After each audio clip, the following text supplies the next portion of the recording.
Assalamualaikum warahmatullahi wabarakatuh.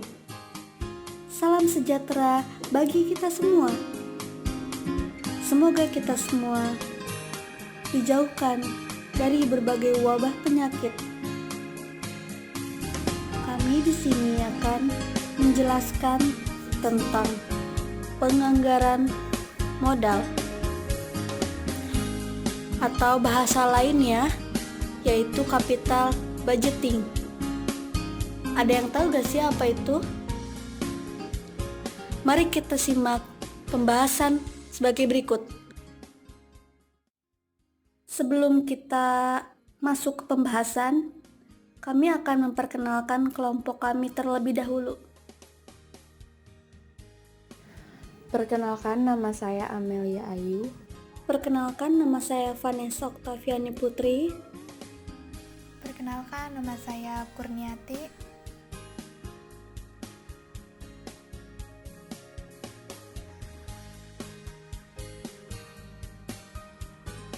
Di sini ada bahan kajian, ada pengertian, ada faktor, ada metode, dan ada kasus.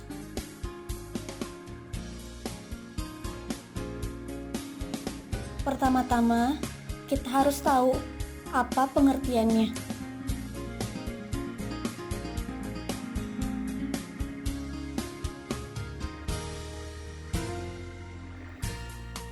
Di sini kami akan menjelaskan pengertian penganggaran modal atau capital budgeting. Penganggaran atau budgeting adalah sebuah rencana rinci yang memprediksikan aliran kas masuk dan aliran kas keluar selama beberapa periode pada saat yang akan datang. Modal atau kapital menunjukkan aktivitas yang digunakan untuk produksi. Maka penganggaran modal merupakan pengembalian keputusan terpenting dengan keterlibatan manajemen keuangan, sehingga semua eksekutif tanpa memandang apa bidang tanggung jawabnya harus menyadari tentang bagaimana proses keputusan penganggaran modal diambil. Jadi, keseluruhan proses dalam perencanaan dan pengembalian keputusan mengenai pengeluaran dana, investasi aktiva atau proyek di mana jangka waktu pengembalian dana tersebut melebihi 1 tahun. Ada juga faktor sebagai berikut.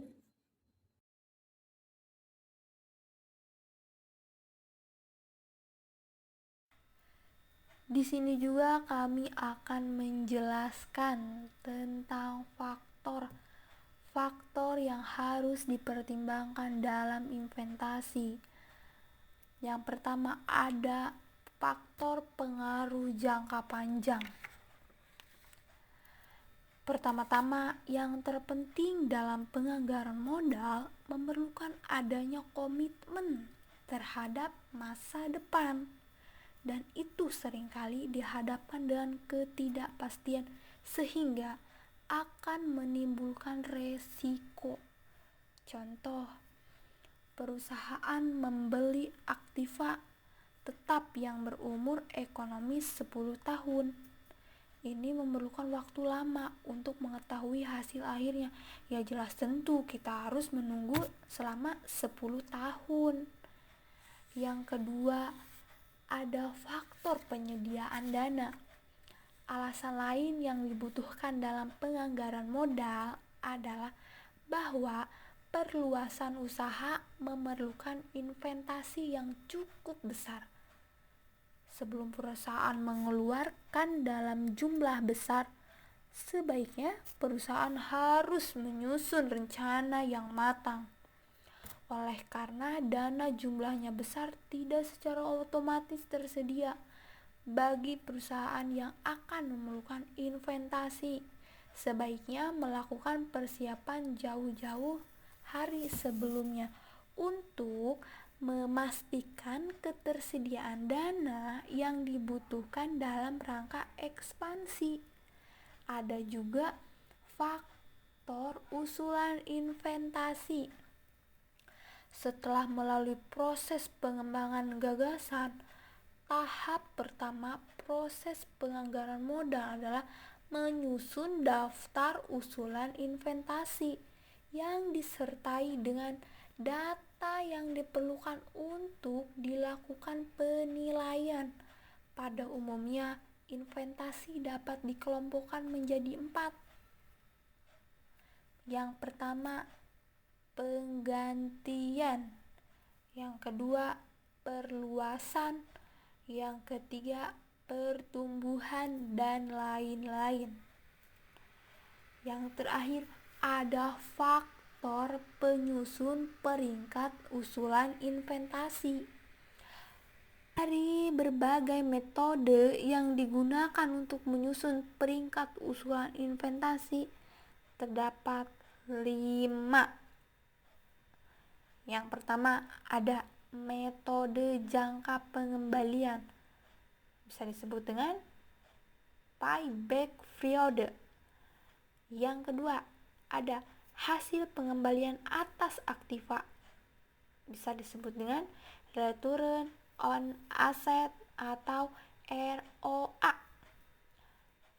Ada juga bisa disebut pengembalian atas investasi, disebut return on investment ROI.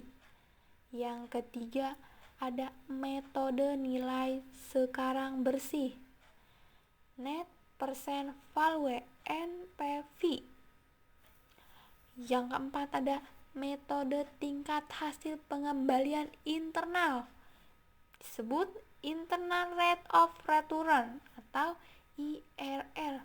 Yang kelima, ada metode profitabilitas indeks atau PI. Metode ini digunakan untuk menerima investasi di mana proses value dibagi dengan net investasi penghasilan angka di atas 1. Di sini ada metodenya. Mari kita lihat metodenya sebagai berikut.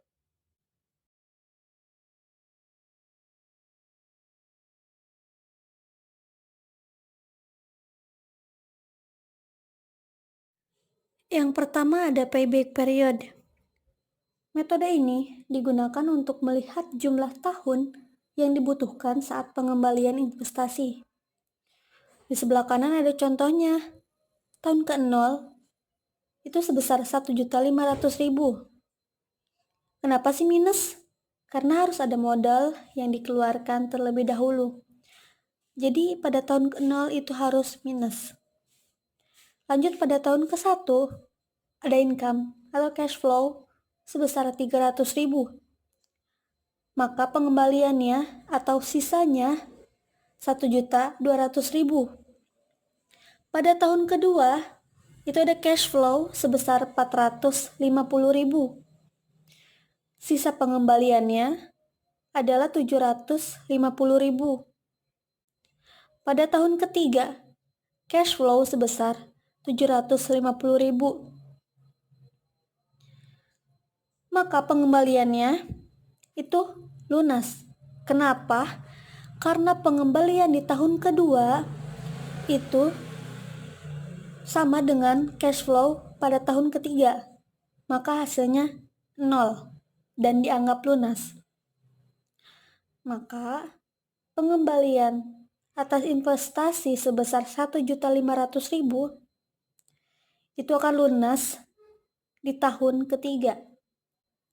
Penilaiannya, jika semakin cepat waktu pengembalian, maka semakin baik.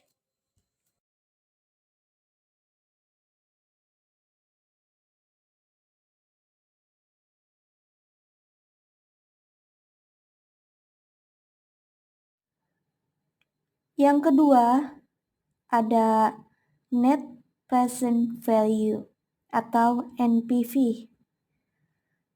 Metode ini mencari nilai bersih dari nilai investasi awal dikurangi dengan nilai sekarang atau present value dari nilai arus kas yang diproyeksikan di masa depan dengan tingkat bunga atau diskonto tertentu yang ditetapkan. Di sebelah kanan ada rumusnya nih. Diketahui LO adalah investasi awal. CF adalah arus kas bersih atau cash flow. I adalah tingkat bunga atau diskonto. Nah, NPV sama dengan 1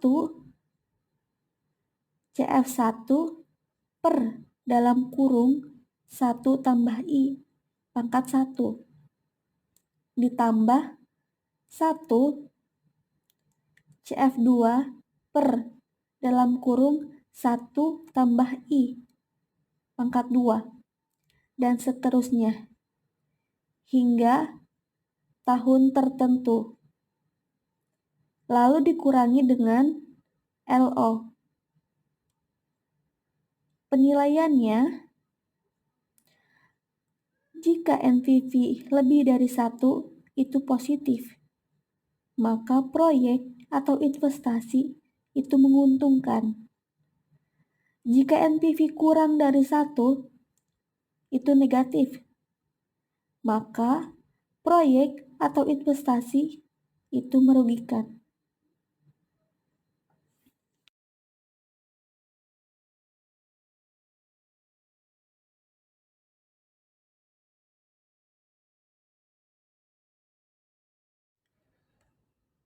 Yang ketiga, ada internal rate of return atau kita kenal sebagai IRR.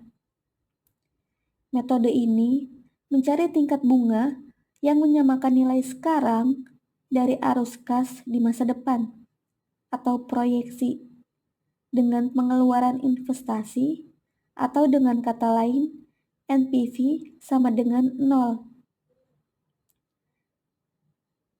Diketahui I1 adalah tingkat diskonto NPV 1. I2 adalah tingkat diskonto NPV 2. Maka IRR sama dengan I1 ditambah NPV 1 per dalam kurung NPV 1 dikurang NPV 2 dikali dalam kurung I2 dikurang I1. Cara mendapatkan nilai IRR dengan konsep trial and error atau coba-coba yaitu mencari nilai NPV 1 dengan nilai positif dan mencari NPV 2 dengan nilai negatif. Cluenya adalah semakin tinggi tingkat diskonto, maka nilai NPV akan semakin rendah. Penilaiannya, jika IRR lebih dari biaya dana atau cost of fund, maka proyek atau investasi menguntungkan atau diterima. Jika IRR kurang dari biaya dana atau cost of fund, maka proyek atau investasi merugikan atau ditolak.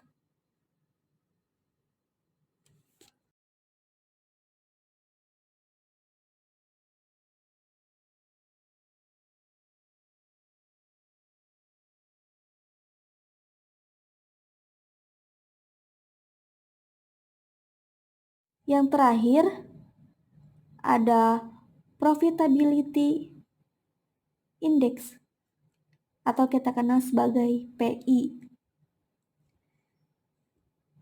Metode ini membandingkan total penerimaan arus kas bersih sekarang atau present value dengan investasi awal.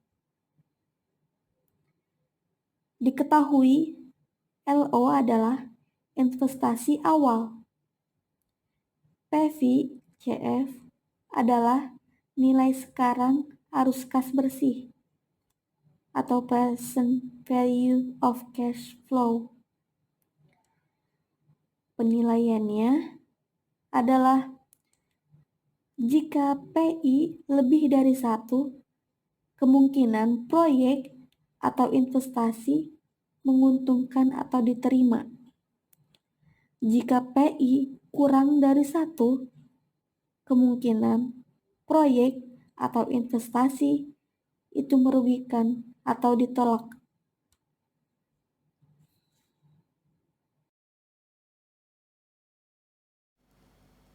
Bahan kajian terakhir adalah contoh kasus.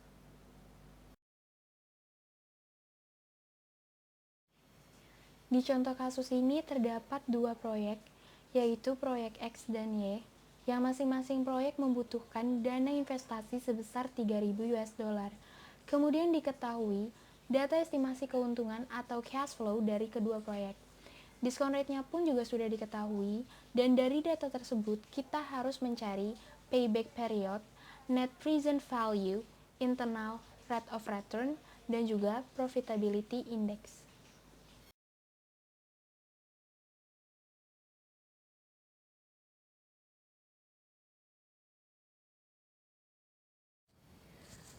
Pertama-tama, untuk mencari payback period, kita harus menghitung kumulatif setiap tahun pada masing-masing proyek. Pada tahun pertama, kumulatif proyek X sebesar minus 1.500. Minus 1.500 itu didapatkan dari kas keluar untuk investasi sebesar 3.000, tandanya minus karena kas keluar, dengan kas masuk atau keuntungan sebesar 1.500, tandanya positif karena kas masuk. Jadi tahun pertama proyek X kumulatifnya minus 3.000 ditambah 1.500, sama dengan minus 1.500. Kemudian untuk tahun kedua kumulatif proyek X sebesar minus 300, didapat dari kumulatif proyek X tahun pertama sebesar minus 1.500 ditambah keuntungan atau cash flow pada tahun kedua sebesar 1.200. Dan untuk tahun ketiga dan keempat, caranya sama seperti tahun sebelumnya. Kemudian untuk proyek Y, cara mencari kumulatifnya pun juga sama seperti pada proyek X. Jadi setelah didapatkan hasil kumulatif dari kedua proyek tersebut, kita harus menentukan nih di mana letak titik nol pada kumulatif tersebut. Karena payback didapatkan pada saat akumulasi cash flow sama dengan 0.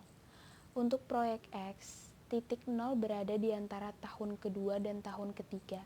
Sedangkan pada proyek Y berada di antara tahun ketiga dan tahun keempat.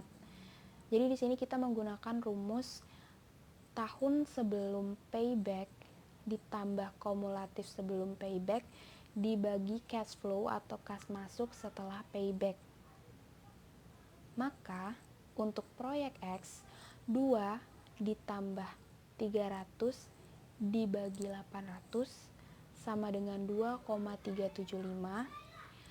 Nah, yang 2 itu kita jadiin tahun, dan yang di belakang koma itu kita kali sama 12 bulan. Sama dengan 4,5. 4-nya kita jadiin bulan, yang di belakang komanya kita kali sama 30 hari. Sama dengan 15 hari. Jadi waktu pengembalian investasi pada proyek X adalah 2 tahun, 4 bulan, 15 hari. Dan untuk proyek Y, 3 ditambah 400 dibagi 1.500 sama dengan 3,267. Kita ambil 3 untuk tahun, dan yang di belakang koma kita kali 12 bulan. Sama dengan 3,2. 3-nya kita ambil untuk bulan, dan yang di belakang koma kita kali 30 hari. Sama dengan 6 hari. Jadi waktu pengembalian investasi pada proyek Y sama dengan 3 tahun, 3 bulan, 6 hari.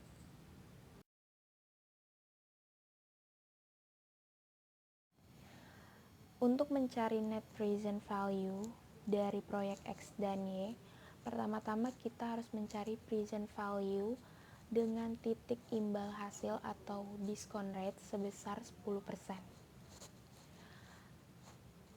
Present value dari kedua proyek ini sama, yaitu pada tahun pertama sebesar 0,9091, pada tahun kedua 0,8264, pada tahun ketiga 0,7513, dan pada tahun keempat 0,6830. Kemudian setelah diketahui present value dari kedua proyek, kita harus mengalihkan present value tersebut dengan cash flow yang didapat dari masing-masing proyek. Setelah dikalikan pada proyek X, didapatkan hasil 1363,65 untuk tahun pertama, dan untuk tahun kedua didapat 991,68, untuk tahun ketiga 601,04, untuk tahun keempat 204,90.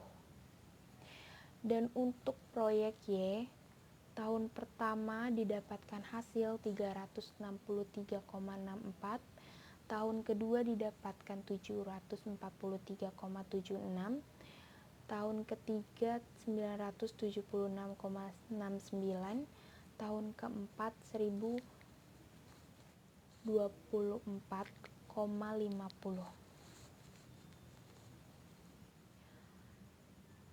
Kemudian kita jumlah hasil dari pengalian cash flow dengan present value, yang dimana pada proyek X didapatkan total 3.161,27, sedangkan proyek Y sebesar 3.108,59.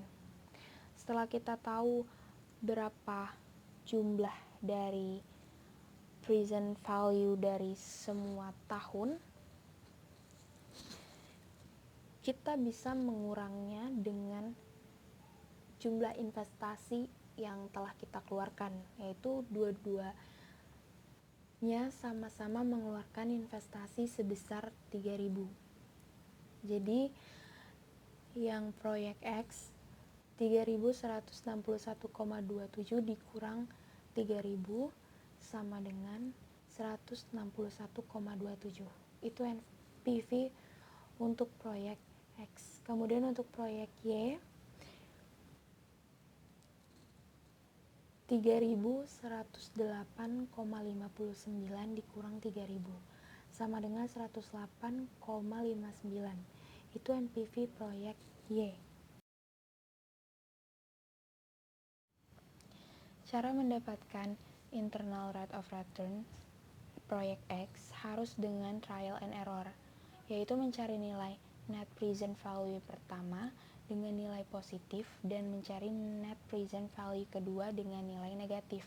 Dimana pada tabel ini sudah tersedia net present value pertama yaitu positif 161,27 dan net present value kedua negatif 225,29.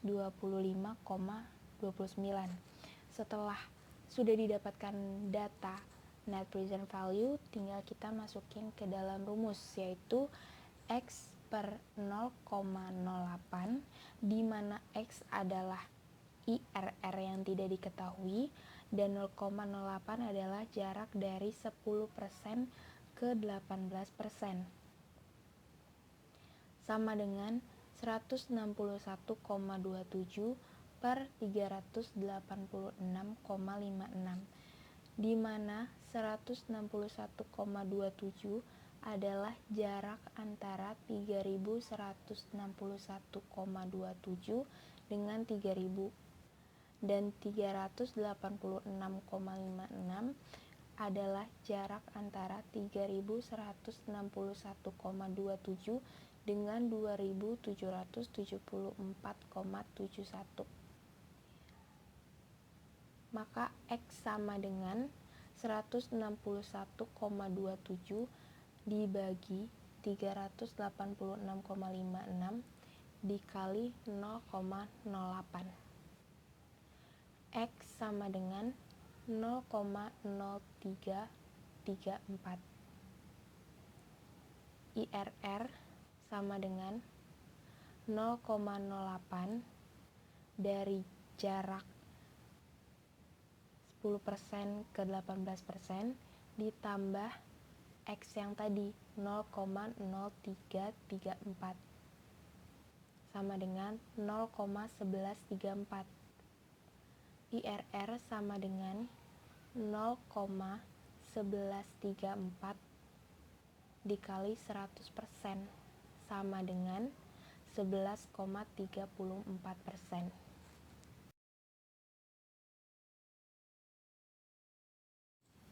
Selanjutnya adalah mencari internal rate of return pada proyek Y. Caranya sama seperti slide sebelumnya, yaitu kita harus menentukan dua NPV, di mana NPV pertama bernilai positif dan NPV kedua bernilai negatif. Nah, di tabel ini NPV pertamanya sebesar 108,59 dan NPV keduanya sebesar minus 449,74. Setelah sudah didapatkan dua NPV ini, kita langsung masuk ke rumus, yaitu X per 0,08, di mana X adalah IRR yang tidak diketahui, dan 0,08 adalah jarak dari 10% ke 18%, sama dengan 108,59 per 558,33, di mana 108,59 adalah jarak antara 3108,59 dengan 3000, dan 558,33 adalah jarak antara 3108,59 dengan 2550,26. Maka X sama dengan 108,59 per 558,33 dikali 0,08. X sama dengan 0,0156. IRR sama dengan 0,08, di mana 0,08-nya itu jarak antara 10% dan 18%, ditambah 0,0156 itu X yang tadi sudah kita cari, sama dengan 0,0956. IRR sama dengan 0,0956 dikali 100% sama dengan 9,56%.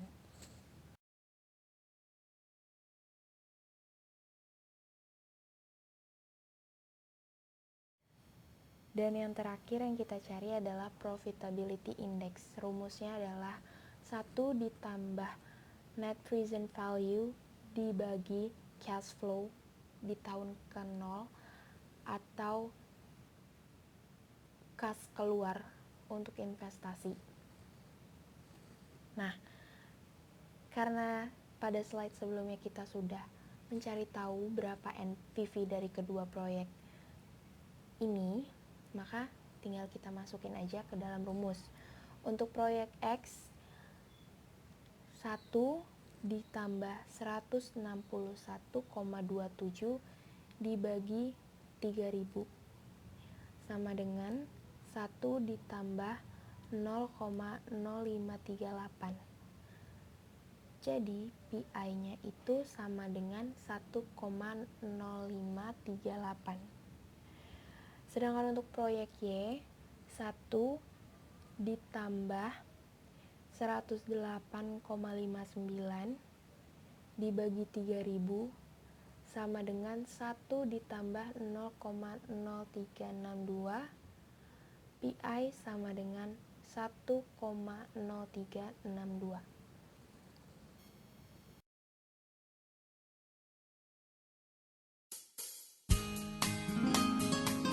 Sekian dari penjelasan kami. Apabila ada tutur kata kami yang kurang berkenan di hati Anda, mohon untuk dimaafkan. Dan kurang lebihnya, mohon maaf. Sampai jumpa. Wassalamualaikum warahmatullahi wabarakatuh.